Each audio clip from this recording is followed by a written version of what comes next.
Also, we have been hearing from Rich and others about the term flash flood watch in our area. Yeah, Ashley's here now to talk a little bit more about what this means. This is not something we hear very often, right? No. In fact, Perella Lewis reached out to the National Weather Service here in Seattle, and they said, yeah, this is likely one of the first ones. And there is a big difference. A lot of people are really confused because there's a flash flood watch in place for Skagit and then portions of Snohomish County. There's also a flood warning in place. So I know it's a little confusing. So we have that flood versus flood watch, and then we have a warning. Keep in mind, flash flood, it happens fast. It is fast moving water. It rises quickly.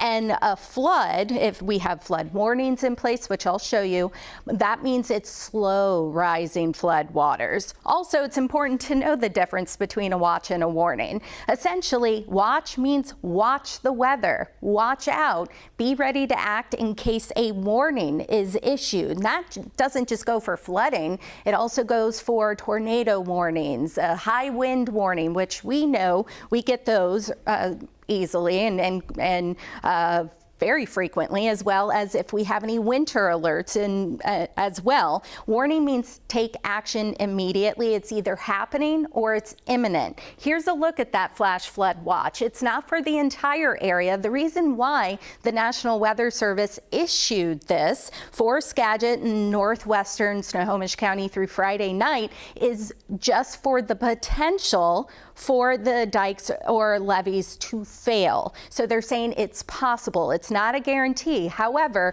if this is upgraded to a flash flood warning, then that means flooding, flash flooding, quick and rising waters. It's likely going to happen, or it's happening. So you would likely get some alerts on your phone. They're wireless emergency alerts, WEA. You may be familiar with that if you get Amber alerts. So make sure if that is issued, you act immediately. There's a flood warning in place. Again, slow moving flood waters, slow moving rising flood waters for the foothills because of all of that runoff. It's going to continue to drain into our rivers, so low-lying areas, our rivers, creeks, streams, and so on and so forth. And don't forget, we all have that flash flood watch in place for much of Western Washington until tomorrow afternoon.